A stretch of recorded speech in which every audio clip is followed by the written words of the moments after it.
Bonjour les amis turfistes, et on est de retour sur la chaîne Nico Quintet Prono. On n'est pas très gâtés pour ce vendredi 13, ou tout du moins ça va être un jour pour ceux qui sont superstitieux, qui jouent parce que c'est vendredi 13 et qui croient en ce jour-là, parce que le Quintet il est catastrophique. On nous propose une course d'un niveau réclamaire pour les chevaux qui sont au premier échelon. Et les chevaux au deuxième échelon, on a l'impression que Ulysse Digeo, le grand favori, il court tout seul, quoi, hein. Alors, en plus, s'il lui arrive un souci, je vous dis pas comme les rapports pourraient flamber. En tout état de cause, la chaîne Nico Quintet Prono, pour nous rejoindre en niveau top abonné, ça sera ici avec le bouton rejoindre que vous trouvez en dessous de la vidéo. Une fenêtre de souscription apparaît, vous finalisez en cliquant de nouveau sur rejoindre pour un modique prix de 5 € par mois uniquement. Je vous livre cette vidéo qui est normalement réservée aux top abonnés, mais de temps en temps je vous l'offre. Je vous livre des reports. On est, je crois, sur une série de 4 reports sur 4 de gagnants. Donc il faut nous rejoindre absolument. Allez, on enchaîne. Donc je vous disais 2850 mètres grande piste, 2 échelons de départ, au premier poteau des chevaux qui n'ont pas gagné 149 000 €, et au deuxième échelon des chevaux qui n'ont pas gagné 305 000 €, âgés de 7, 8 et 9 ans maximum. Voilà, j'ai un peu tout dit, hein.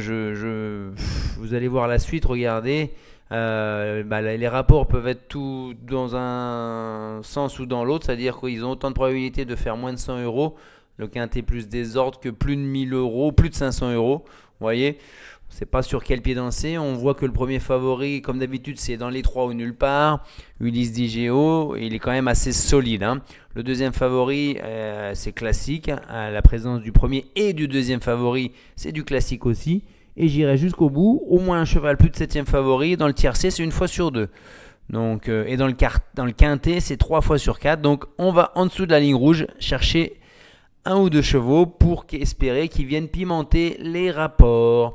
C'est ce que je vous disais, regardez, hein. Alors là, à chaque fois j'oublie de remettre ça à jour, pardon. C'est pas le prix du Bourbonnais bien sûr. Mais le 12 il est tout seul, et voilà, on va passer, et après il y a un nuage, un brouillard de chevaux qui sont là dans le milieu. Il faut faire ses choix, et on a 3 chevaux interdits. Mais avant tout ça, vous savez que la chaîne hippique, le site hippique de Paris, The Turf, est partenaire de la chaîne. Donc n'hésitez pas à cliquer sur le lien qui se situe en dessous de la vidéo pour vous permettre de doubler votre premier dépôt jusqu'à 100 € maximum. 3 fantômes, je prends des risques quand même, mais j'aurais pu en éliminer en temps normal. Il y en a plusieurs qui encore davantage qui auraient dû être dans cette case-là, hein. Mais je mets le 3, le 4 et le 11 en fantôme.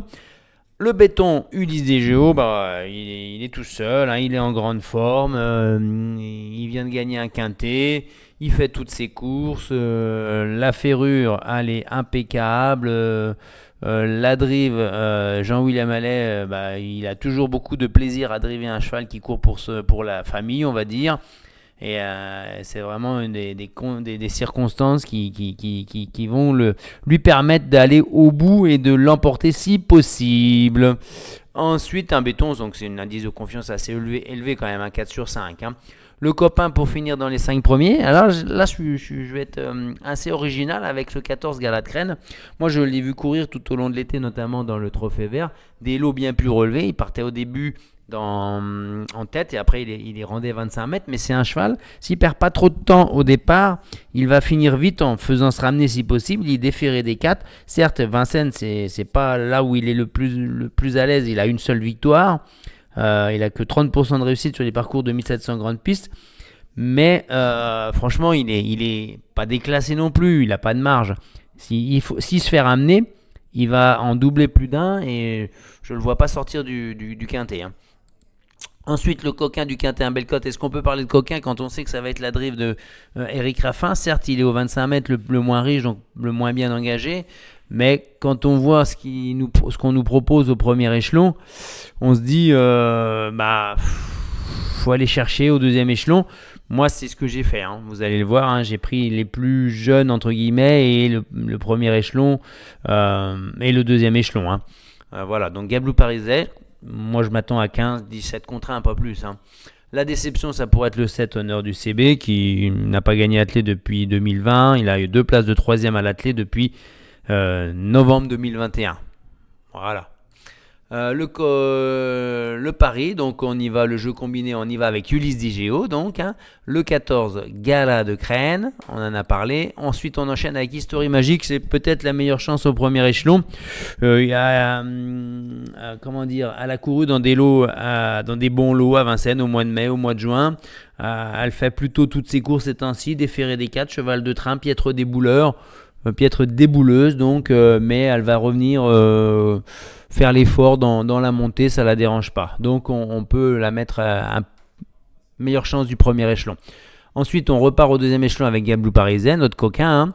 On enchaîne avec le 10 Gasoline du Seu. C'est une jument, normalement je la mets pas là, mais Gasoline du Seu, elle prend des petites places, mais bien ramenée, attention à elle, surtout qu'elle bénéficiait de Mathieu Mottier, puis sa dernière course était bonne, où elle a été repérée, donc on la maintient. Hein.